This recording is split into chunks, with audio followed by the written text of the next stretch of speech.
جب اس کو کوئی مصیبت پہنچتی ہے تو جزا فضا شروع کر دیتا ہے، صبر سے کام نہیں لیتا۔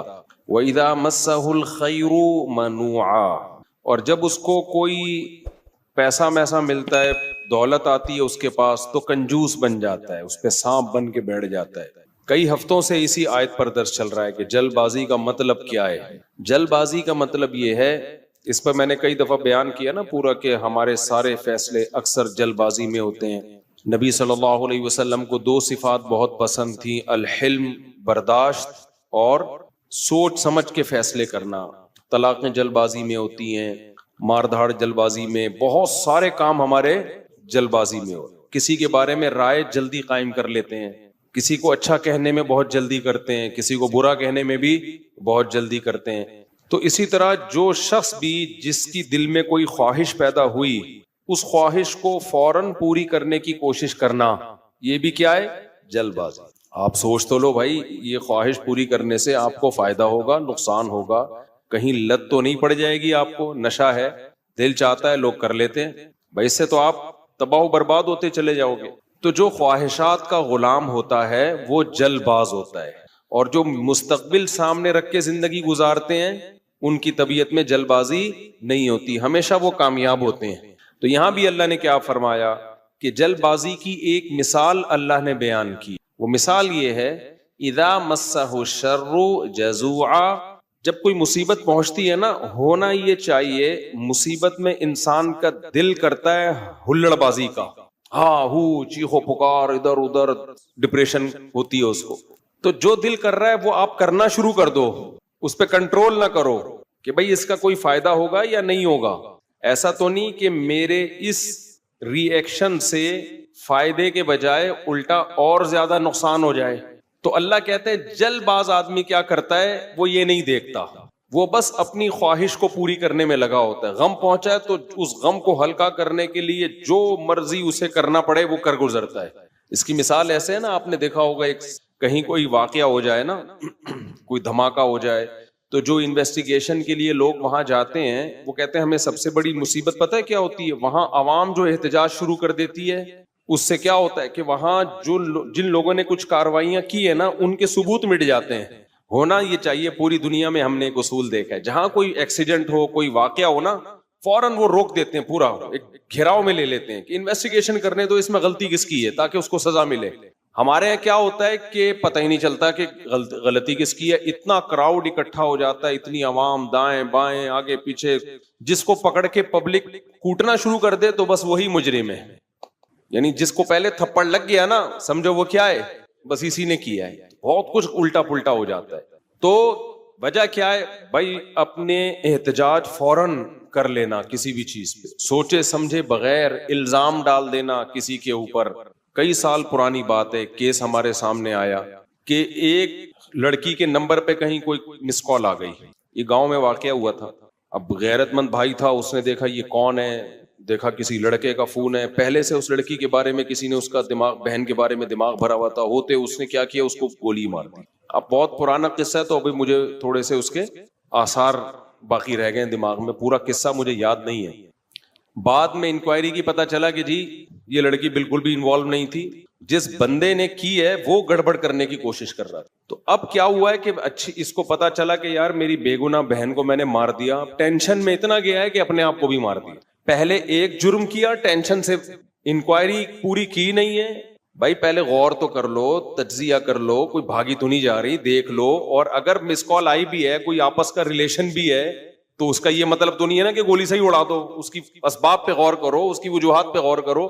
پہلے جلد بازی میں ایک کام کیا، ایک بے گناہ کو قتل کیا، اب جلد بازی میں ایک اور گناہ کر لیا، اپنے آپ کو بھی مار دیا۔ تو ہمیشہ جلد بازی میں انسان سے غلط کام ہوتے ہیں، ٹھیک کام نہیں ہوتے۔ کتنی بڑی سے بڑی ٹینشن ہونا، ٹائم سب سے بہترین مرہم ہے، یہ خوب یاد رکھو۔ جب میرے پاس کوئی پریشان آدمی آتا ہے نا، جس کو کوئی بہت بڑا غم پہنچا ہو اور اس کی حالت خراب ہو رہی ہو، میں اسے ایک بات لازمی کہتا ہوں کہ وقت سے بہترین مرہم دنیا میں کوئی نہیں۔ یہ ٹائم گزار لو، اس ٹائم کو کیا کرو، گزارو بس۔ جیسے جیسے ٹائم گزرے گا نا، حالات اپنے آپ کو خود ہی ایڈجسٹ کرتے چلے جائیں گے۔ اللہ نے انسان کے باڈی میں ایسی ایک لچک رکھی ہے. میں نے ایک ڈاکٹر صاحب سے پوچھا, ڈاکٹر صاحب اب پین کلر ایجاد ہو گیا ہے, درد ہوتا ہے, لوگ ٹیکا لگاتے ہیں, پہلے زمانے میں کیا ہوتا تھا؟ داڑھ کے درد کی تکلیف کتنی زیادہ ہوتی ہے نا, داڑھ کا درد ہو رہا ہو, اب تو پین کلر کھا لیتے ہیں لوگ. تو کیا کرتے تھے؟ 2-4 دن کے بعد تو مرنے لگتے ہوں گے. انہوں نے کہا اللہ نے ایسا سسٹم بنایا ہے, پین جب زیادہ عرصہ چلتا ہے نا باڈی, یا تو وہ خود ہی باڈی اس کو کم کر دیتی ہے یا وہ فیل ہونا کم ہو جاتا ہے. تو اللہ بھی تو ہے نا, اللہ کے میاں کا بھی تو ایک سسٹم ہے بنایا ہوا. جیل میں جو لوگ قید میں چلے جاتے ہیں, لمبے لمبے عرصے قید رہتے ہیں, جب وہ چھوٹ کے آتے ہیں بتاتے ہیں کہ شروع میں ہم 2-3 دن خودکشی کے خیال آتے تھے اس کوٹری میں, یار کیسے نکلیں گے, کہاں جا کے سر ماریں. کہہ رہے ہیں 1 ہفتہ 2 ہفتہ 3 ہفتہ 4 ہفتہ, اس کے بعد یوز ٹو. کیا ہو گئے؟ ایک آدمی 4 سال جیل میں رہ کے آیا, 4 سال. کہتا ہے 4 سال میں نے دھوپ, اچھا بھلا آدمی بھی بہادر آباد اور ڈیفنس کا جو لگژری لائف اسٹائل میں ٹائم گزارا. میں نام نہیں بتاؤں گا, بدنام ہو جائے گا بیچارہ, ایسا نہ ہو مزید کوئی رشتہ ہی نہ دے اس کو. مدیز اس لیے کہ شادی شدہ ہے. خیر اس وقت کمارا تھا وہ, تو وہ کسی شبہ میں اٹھا کے لے گئے اس کو. اچھا بھلا ڈیفنس یا بہادر آباد کا لڑکا تھا. بہادر آباد بھی اچھا ایک ایسا علاقہ ہے, لگژری لائف اسٹائل میں پلا, زیادہ ٹائم اس کا یورپ اور یعنی یورپ میں گزرا ہے. کسی شبہ میں اٹھا لیا اس کو. 4 سال اس نے دھوپ نہیں دیکھی. کہہ رہے میں جب اندر گیا ہوں نا, ایک پپو فیملی کا, برگر فیملی کا بچہ اندر گیا تو کیا حال, لیکن کچھ چیزیں سنی بھی تھی, علماء کی تقریریں, کچھ صبر سے متعلق, کچھ ایک کہ بھئی جب مصیبت اللہ کی طرف سے آتی ہے اس میں اجر اللہ کی طرف سے. بھئی قصور تو نہیں تھا اس کا, اب یہ تو اللہ کی طرف سے مصیبت ہے. نبی صلی اللہ علیہ وسلم نے فرمایا ایک کانٹا بھی چبھتا ہے نا اس پہ بھی اجر ملتا ہے. اللہ تھوڑی غافل ہے, ہر چیز آزمائش ہے ہمارے لیے. خوب سمجھ لو, اتفاق سے کچھ بھی نہیں ہو رہا. یہ جو ہم سمجھتے ہیں نا بائی چانس ایسا ہو گیا ہے, یہ ہمیں دیکھنے میں ایسا لگ رہا ہوتا ہے, ورنہ بائی چانس کچھ بھی نہیں ہوتا. جو کچھ ہو رہا ہے اللہ کے ارادے سے ہو رہا ہے. خوشی بھی پہنچ رہی ہے اللہ کے ارادے سے, غم بھی پہنچ رہا ہے اللہ کے ارادے سے. تو نبی نے فرمایا کہ جس کو خوشی پہنچتی ہے نا مسلمان کو, کافر کو خوشی پہنچتی ہے کہتے بائی چانس, یہ ہو گئے میری لک ہے, وہ لک کہتا ہے اس کو, لک ہے. ایک دفعہ میں ایک ڈاکومنٹری دیکھ رہا تھا, یہ جو کروڑوں اسپم ہوتے ہیں نا جو ماں کے رحم میں جاتے ہیں, جن میں سے ایک کو اللہ سلیکٹ کرتے ہیں انسان بنانے کے لیے. تو ڈاکومنٹری میں کسی گورے نے لکھا ہوا تھا کہ آئی ون دس میچ, یعنی کروڑوں خربوں میں یہ میچ جیت گیا. ٹھیک ہے, او بھائی تو نہیں جیتا ہے, یہ سلیکشن کس کی ہے؟ اللہ کی ہے. وہ کہہ رہے ہیں بھی بائی چانس ہو گیا کہ میں پیدا ہو گیا. بائی چانس کوئی بھی نہیں ہوتا, سب کس کا ارادے سے ہو رہا ہے؟ اللہ کے. اللہ نے تجھے پیدا کرنے کے لیے کمبخت سلیکٹ کیا ہے, اور اللہ پھر کہہ رہے ہیں نحن خلقناکم, ہم نے تمہیں پیدا کیا, ہمارا احسان ہے, تو اب اس احسان کا بدلہ دو. تو جہاں آپ یہ کہیں گے نا اتفاق سے ایسا ہو رہا ہے, وہاں خوشی پہ اتراؤ گے بھی اور غموں پہ ٹینشن میں بھی آؤ گے. یار کیوں ہو گیا میرے ساتھ؟ اچھا ہٹلر کتنا روتا رہتا آخری عمر تک, تبھی پھر وہ خودکشی کر لی اس نے کہ یار 1 ہفتہ پہلے میں رشیا پہ اٹیک کر دیتا, ہاں یار کتنی بڑی غلطی ہوئی ہے مجھ سے. وہ کہتے ہیں ایک ہفتہ پہلے اٹیک کر دیتے نا تو رشیا کا نقشہ کچھ اور ہوتا. وہ 1 ہفتہ رہ گیا, پتہ نہیں پولینڈ کے کس کے چکر میں رہ گیا, تو وہ رشیا نے اٹیک کر کے اس کی ایسی کی تیسی کر دی. تو روتا رہتا تھا وہ. ابے روتا رہتا نہیں, تو نے جو کچھ حرکتیں کی ہیں تو اللہ نے تجھے کیا دیا اس کا بدلہ. خیر تو توبہ کر لیتا, مسلمان ہوتا تو کیا کہتا یار اللہ کی طرف سے چپت لگ گئی ہے میرے, اب توبہ استغفار کر لو. اور توبہ ایسی خاندانی چیز ہے یار, کچھ بھی ہو جائے. ہٹلر مسلمان ہوتا, کہتا میں نے ہزاروں لاکھوں انسانوں کو قتل کر دیا, بند کمرے میں جا کے گڑ گڑا لیتا اللہ سے, معاف کر دے اللہ. دنیا کو نہیں پتا چلتا, اللہ کیا کر دیتا, معاف. لیکن چونکہ کافر تھا تو کیا ہوا ہے, اس نے قوم کا مجرم تھا وہ, اس نے کہا کیا کر سکتے ہیں, اس کو پتا تھا پبلک نہیں چھوڑے گی, تو اٹھا کر کے مارکیٹ سے اپنے آپ کو شارٹ کر. انجام بھی برا, زندگی بھی بری. مسلمان کی زندگی بری ہو, کم از کم انجام اچھا اس کے اختیار میں ہوتا ہے. یار اللہ کو منا لو. اللہ کہتا ہے 100 انسانوں کے قاتل کو بھی میں بخش دوں گا. خیر میں وہ واقعہ سنا دوں میں. تو وہ کیا ہوا ہے کہ وہ بہادر آباد کا پپو بچہ جو ہے نا کہاں چلا گیا, جیل. اب علماء سے اس کا تعلق تھا, ماشاءاللہ داڑھی بھی رکھی ہوئی تھی اس نے, کہ یار اب یہ غم کس کی طرف سے ہوتے ہیں, اللہ کی طرف سے. تو مجھے اپنا قصہ سنا, میں نے کہا یار 4 سال میں تو دھوپ میں نا 1 دن نہ بیٹھوں, میں ڈپریشن میں جانا شروع ہو جاتا ہوں. یہ جو بند کمروں میں لوگ سارا دن بیٹھے رہتے ہیں پتہ نہیں کیسے. نیچر سے جس کو بھی محبت ہوگی نا وہ دھوپ نہیں چھوڑ سکتا بھائی. بکریاں مرغی انڈے نہیں چھوڑ سکتا, دھوپ نہیں چھوڑ سکتا. وہ بکریاں مرغی تو چلو زیادہ ہو گیا, لیکن دھوپ نہیں چھوڑ سکتا وہ. تو میں نے کہا 4 سال اب کیسے بند کمرے میں رہے ہیں, اور بھی قیدی تھے. کہہ رہے میں 2-3 دن تو ٹینشن میں رہا, پھر میں نے کہا اچھا یہ بھی نہیں پتا کہ نکلیں گے کبھی یہاں سے. یہ پتا ہو نا, آدمی کہتا ہے چلو 4 سال میں دن گننا شروع کر دو, یہ بھی نہیں پتا نکلیں گے ہی بھی نہیں نکلیں گے. کہہ رہے میں نے کہا جو ہونا تھا وہ تو ہو گیا, اب ہم تو جیل کی دیوار توڑ کے بھاگ نہیں سکتے. تو کہہ رہے میں نے کیا کیا, پھر وہاں پر میں نے اٹھک بیٹھک اور ایکسرسائز شروع کر کہ بھائی ٹائم کیا کرو, پاس کرو. ٹھیک. کہہ رہے اس کا فائدہ یہ ہوتا ہے 400 دفعہ میں بیٹھ کے, کیونکہ اور تو کوئی کام ہی نہیں ہے اسٹیمنا بنانے کے علاوہ, اسٹیمنا بنانے کے علاوہ کوئی کام ہے ہی نہیں. اچھا ہے بڑا پاورفل ماشاءاللہ, آپ کبھی ملو تو آپ دیکھو بہت زیادہ ساری طاقت جیل میں بنائی ہے اس نے. کہہ رہے میں بیٹھ کے لگاتا تھا ان 4 پھر ڈپس لگاتا تھا, پتہ نہیں کتنے ڈپس لگا لیتا تھا, ایکسرسائز کرتا تھا. کہہ رہے اس کا فائدہ یہ ہوتا تھا اتنا تھک جاتا تھا کہ مجھے نیند خاندانی آتی تھی. ظاہر ہے نیند تو 20 بیماری کا علاج ہے. ڈپریشن ختم کرنے کا سب سے بہترین ذریعہ ہی گہری نیند ہے.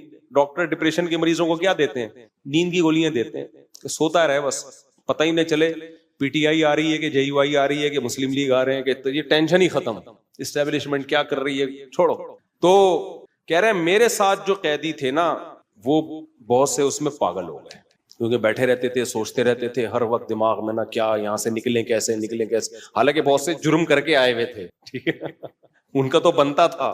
تو کہہ رہے 4 سال کے بعد رہائی کا فیصلہ ہوا. کہہ رہے ہم جب باہر نکلے تو پھر دنیا جنت لگی. پھر اب اس نے 4 شادیاں استغفر اللہ کی ہیں. تو خیر کی ہیں, واقعی 4 کی ہیں. کہہ رہے اس سے مجھے پاور کیا ملی.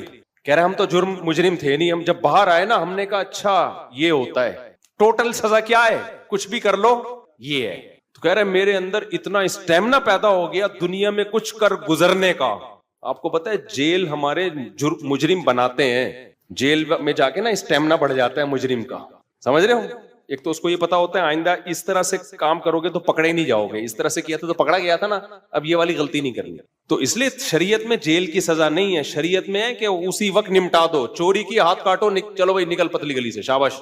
ہم کیا کرتے ہیں چوری کی جیل, تو کہتا ہے یار اس دن وہ سی سی ٹی وی کیمرہ دیکھنا بھول گیا تھا میں, آئندہ تھوڑا خیال کرو. پھر وہاں سارے چور ہی بیٹھے ہوتے ہیں, کوئی نیک آدمی تو آیا نہیں ہوتا جیل میں. تو چور آپس میں ان کی کیا ڈسکشن ہوگی, وہ تہجد کی باتیں تھوڑی کریں گے. وہ بھائی تو نے کیا کرتا ہے, وہ میں نے اتنے بندے مار دیے, آپس میں ان کا گینگ بنتا ہے. پھر آپس میں نمبر ایک دوسرے کے ساتھ وہ شیئر کرتے ہیں کہ جب باہر نکلیں گے تو پھر دیکھتے ہیں ہم. اور 4 سال میں 10 سال میں کیا کچھ ہوتا ہی نہیں ہے, تو کچھ کرنے کی صلاحیت ان میں ویسے ہی ختم. وہاں جا کے کوئی یہ تھوڑی کہ وہ ماسٹرز کر رہے تھے یا پی ایچ ڈی کے اسکالر بن کے باہر آئے, یا کوئی انجینئرنگ مکمل کر لی اب باہر جاب ملے گی. 4 سال 8 سال زندگی بہترین ان کے ویسے ہی برباد ہو گئے. اب ان کے پاس کمانے کے لیے چپل چوری کے علاوہ اور کوئی راستہ ہوتا نہیں ہے, یا باقی چوریاں ڈکیتیوں کے علاوہ کوئی راستہ ہی نہیں ہوتا ان کے پاس. تو نظام اتنا گندا ہے, اس لیے اسلام نے سزا رکھی ہے, اس میں ادھار نہیں رکھا. قصاص ہے, ثابت ہو گیا کہ بھئی اس نے بندہ مارا ہے, فوراً پکڑ کے وارثوں کے حوالے کیا جائے گا, بھئی تمہارا باپ مارا ہے تم بتاؤ کیا کرنا ہے. اب وہ فیصلے میں دیر کر رہے ہیں تو اس دوران جیل میں بند کیا جائے, بھاگ نہ جائے. جیل میں اس کو تمام سہولتیں دی جائیں گی, بھائی یہ بندہ ہے بھاگے گا نہیں, جلدی 1 ہفتہ ہے آپ کے پاس, فیصلہ کرو گردن اڑانی ہے یا اس سے بارگیننگ کرنی ہے. تو بارگیننگ میں جو ٹائم لگ رہا ہے اس دوران جیل میں رہے ایک الگ بات ہے. 1 آدھ ہفتہ سعودی عرب میں ایسا ہی ہوتا تھا, آپ کا پتہ نہیں کیا ہو رہا ہے. قصاص اب 1 ہفتہ, اس کے بعد سر قلم کرنا ہے, چلو بھائی اڑا دو سر اس کا. سر نہیں قلم کرنا, پیسے لے کے چھوڑنا ہے, پیسے لے بھائی, اور جو بھی رہن کے طور پر اس کی پراپرٹی رکھوائی, چل بھائی نکل, ختم. ہماری عدالتوں پہ بوجھ کتنا ہے دیکھو, 20 سال پرانی فائلیں جج کے پاس پڑی ہوئی ہوتی ہیں. اسلام میں قصاص ہے. دانت توڑ دیے, ٹائم نہیں ہے بھائی, کون سا والا دانت توڑا, یہ والا, اب بتا دانت توڑنا ہے اس کا. دیکھو نبی صلی اللہ علیہ وسلم کی خدمت میں کتنا زبردست واقعہ ہے. حدیث میں آتا ہے حضرت انس رضی اللہ تعالی عنہ کی جو پھپھی تھی نا, کس کی, حضرت انس ابن مالک کی پھپھی. حضرت انس نبی کے خادم تھے. ان پھپھی نے اپنی باندی کو مکہ مارا یا تھپڑ مارا, تو وہ باندی کا دانت ٹوٹ گیا. جو لونڈی تھی نا باندی, اس کا دانت ٹوٹ گیا. تو نبی کے پاس کیس آیا, تو آپ نے فرمایا اللہ کی کتاب کے مطابق فیصلہ کروں گا. تو کتاب اللہ تو یہی کہتی ہے دانت کے بدلے دانت. تو اب بڑے مسئلہ ہو گیا کہ بھائی یہ تو اتنے خاندانی لوگ ہیں, اور باندی یہ تو لونڈی ہے, لونڈی کا دانت ٹوٹ گیا, ملازم کو تھپڑ مارا دانت ٹوٹ گیا, تو اب سیٹھ صاحب کا بھی دانت توڑا جائے کیا؟ گوروں کے ایسا کوئی قانون نہیں ہے. اسلام میں کہ بھائی دونوں انسان ہیں تو دونوں کے دانت کی سیم ویلیو ہے. تو نبی نے فیصلہ کیا دانت کے بدلے دانت توڑا جائے گا. یہ بھی نہیں دیکھا کہ انس بن مالک میرے شاگرد ہیں, 10 سال میری خدمت کی ہے, تو اتنی خدمت گزار ہیں تو ان کی پھوپھی کے ساتھ میں رعایت کروں؟ فرمایا نہیں، میں فیصلہ کروں گا کتاب اللہ کے مطابق. تو کتاب اللہ میں کیا تھا؟ دانت. اچھا باندی کو یہ توقع نہیں تھی کہ میری جو مولا ہے، آقا ہے، اس کے دانت توڑے جائیں گے؟ ان لوگوں کو یہ توقع نہیں تھی. تو جب نبی نے فیصلہ کیا نا تو پھر انہوں نے پھر معاف کر دیا کہ بھئی، انہوں نے کہا کہ یہ تو ہماری مولا ہے، مالکن ہے، میں اس کا دانت کیسے توڑ سکتی ہوں؟ تو پھر انہوں نے خود ہی معاف کر دیا. تو پھر نبی نے، کیونکہ اس کو حق ہے، تو کیس 2 منٹ میں کیا ہو گیا؟ ختم. اگر انگریز کی حکومت ہوتی یا ہماری پاکستانی حکومت ہوتی، اب تک چل رہا ہوتا وہ کیس. دونوں مر چکے ہوتے، دونوں قبروں میں جا چکے ہوتے، ابھی تک ان کے دانت کے کیس کی فائلیں بولو موجود ہوتی، اور پوسٹ مارٹم ہو رہا ہوتا کون سا والا دانت ٹوٹا تھا، ہلا تھا یا ٹوٹا تھا، ان کے مکے سے ٹوٹا. ایسا گندا غلیظ نظام ہمارے اوپر مسلط ہے، اس میں انصاف کے علاوہ سب کچھ ملے گا آپ کو. تو اسلام نے کیش سزائے رکھی ہے، ٹھک ٹھک ٹھک کر کہ بھائی تھپڑ کے بدلے میں کیا ہے؟ تھپڑ. تو قصاص کا نظام رکھا ہوا ہے اللہ میاں نے بڑا زبردست. وَكَتَبْنَا عَلَيْهِمْ فِيهَا أَنَّ النَّفْسَ بِالنَّفْسِ وَالْعَيْنَ بِالْعَيْنِ وَالْأَنْفَ بِالْأَنْفِ وَالْأُذُنَ بِالْأُذُنِ وَالسِّنَّ بِالسِّنِّ وَالْجُرُوحَ قِصَاص. کیا زبردست آیت ہے. اللہ فرماتے ہیں ہم نے لکھ دیا ہے آنکھ کے بدلے آنکھ. کسی نے تمہاری آنکھ پھوڑی ہے، تم کورٹ میں جاؤ گے، جی اس نے آنکھ پھوڑی ہے، یہ ثابت کرو گے، دلائل سے ثابت کر دیا، کورٹ کہے گی تو بھی پھوڑ دے اس کی یہ والی آنکھ. البتہ یہ کام ڈاکٹر سے لیا جائے گا، ویسا نہ ہو پھوڑنے پھاڑنے میں کچھ اور ہی نہ پھوڑ پھاڑ دے، اتنا لمبا چھورا مارے کہ پیچھے سے ہی نکال دے. تو اس میں ماہرین سے مدد تو لی جائے گی، لیکن یہ ہوگا بھائی آنکھ ضائع کی ہے تو تمہاری بھی آنکھ ضائع کی جائے گی. دانت توڑا ہے، سن بالسن، دانت کے بدلے دانت. سمجھ رہے ہو؟ تو یہ پوری قرآن نے ڈیٹیل بیان کی ہے. یہ ہوتا ہے انصاف، اٹ از کالڈ انصاف. اس میں جس نے جرم کیا شراب پی کے آیا تھا یا بغیر شراب کے کیا ہے، اس سے کوئی فرق نہیں پڑتا. یورپ امریکہ میں ہوتا ہے پی کے آپ نے دانت توڑ دیا تو کہتے ہیں سزا ہلکی ہے، کیونکہ آپ پیے ہوئے تھے، آپ کو ایکچولی پتہ نہیں تھا کہ میں کیا کر رہا ہوں. اسلام کہتا ہے پینا یہ آپ کا ہیڈ ایک ہے، جو جرم پینے کے بعد ہوگا آپ کو اس کی پوری پوری سزا ملے گی. تبھی اسلام میں احناف کا یہ موقف ہے کہ شراب پی کے طلاق دے دی تو ہو جائے گی. آپ یہ نہیں کہہ سکتے کہ میں نشے میں تھا ہو جائے گی طلاق. کسی حدیث سے نہیں ہمیں پتہ چلتا کہ نشے میں طلاق واقع نہیں ہوتی، خوب سمجھ لو. تو اگر شراب کسی نے خود پی ہے تو وہ اس کا ایسا نہیں ہے کہ اپنے تصرفات اس کے کالعدم ہوں گے. تو بندہ مارے گا، شراب پی کے بندہ قتل کر دیا نا تو شرابی سے قصاص لیا جائے گا. حالانکہ قصاص تو ایسی چیز ہے جو شبہے سے بھی ساقط ہو جاتی ہے. سمجھ رہے ہو؟ دیکھو ایک مثال دیتا ہوں. آپ نے ڈنڈا گھمایا، کسی کے سر پھوڑ دیا، وہ مر گیا، تو قصاص نہیں ہے، آپ کو قتل نہیں کیا جائے گا، دیت دی جائے گی. وجہ اس کی ہے کہ اس میں اس بات کا امکان تھا کہ ہو سکتا ہے یہ قتل نہ کرنا چاہ رہا ہو، غلطی سے بندہ مر گیا. جیسے موسیٰ علیہ السلام نے تھپڑ لگایا تھا قتل کرنے کی نیت سے تھوڑی، تو وہ بندہ ہی مر گیا. اب اس میں قصاص تھوڑی ہے بھائی، ہم نے جان کے تھوڑی مارا ہے. تو ڈنڈے میں اس بات کا امکان ہوتا ہے کہ بھائی ویسے ہی پتھر مار رہا ہو تو قتل کی ارادہ نہ ہو. آلہ جارحہ جسے کہتے ہیں نا، جو قتل ہی کے لیے بنے، بندوق ہے، چاقو ہے، اس سے کوئی مارے گا تو قصاص ہے. سمجھتے ہو کہ نہیں سمجھتے؟ ہاں ڈنڈے سے کسی نے مارا اور دلائل سے پتا چل گیا کہ اس کی نیت ہی قتل کرنے کی تھی، وہ ایک الگ بات ہے. لیکن نارملی جو ہے نا، جب قتل کے لیے آلہ جارحہ کا ہونا ضروری ہے. اب مسئلہ یہ ہے، میں بات ہی پتہ نہیں بھول گیا جو بتانا چاہ رہا تھا. یہ میں نے ڈنڈے والی مثال کیوں دی ہے؟ ہاں دیکھو، میں بتانے کا مقصد یہ تھا کہ ذرا سا بھی شبہ آ جائے نا کہ پتہ نہیں اس کی نیت قتل کی تھی یا نہیں تھی، تو اس کا فائدہ کس کو ہوگا؟ قاتل کو. اس سے قصاص نہیں لیا جائے گا، کیونکہ ہو سکتا ہے یہ قتل نہ کرنا چاہ رہا ہو، غلطی سے بندہ مر گیا ہو، یہ تو سر پھوڑنا چاہ رہا ہو، خالی تھپڑ مارنا چاہ رہا ہو. لیکن شراب پی کے کسی نے بندہ مار دیا نا چاقو سے یا بندوق سے، یہاں شریعت قاتل کو فیور نہیں دیتی. حالانکہ زیادہ فیور بنتا ہے، یار اس کی نیت تھوڑی تھی، تو پی کے ٹہل رہا تھا. تو احناف یہی کہتے ہیں، امام حنیفہ، کہ جب قاتل کو شراب کے بعد اتنا سا فیور نہیں دیا جا رہا، حالانکہ اس کا دماغ کام نہیں کر رہا، تو طلاق تو قصاص سے کم درجے کی چیز ہے. اس میں اگر کوئی پی کے طلاق دے گا نا تو ہو جائے گی. سمجھتے ہو؟ کیونکہ اس کے اس جرم کو فیور نہیں دیا جائے گا اس پہ، کیونکہ پی کیوں تو نے؟ وہ کہہ سکتا ہے نا میں تو پی ہوئی تھی تو مجھے کیا پتا. پینے سے پہلے تو تجھے پتا تھا نا، پینے کے بعد کچھ بھی ہو سکتا ہے، بندہ بھی مر سکتا ہے، بیوی کو ڈیورس بھی ہو سکتی ہے. یا ایک مشہور سوال ہے کہ پی اس نے، سزا بیوی کو کیوں دے رہے ہو؟ تو طلاق میں شریعت نے مرد کے تصرف کا اعتبار کیا ہے، اس میں عورت کی پوزیشن کو نہیں دیکھا ہے کہ وہ مظلوم تھی یا ظالم تھی. مرد کی، کیونکہ طلاق کہتے ہیں مرد کی ملکیت سے چیز کا نکلنا، اس میں شریعت نے یہ سمجھا نقصان مرد کا زیادہ ہو رہا ہے.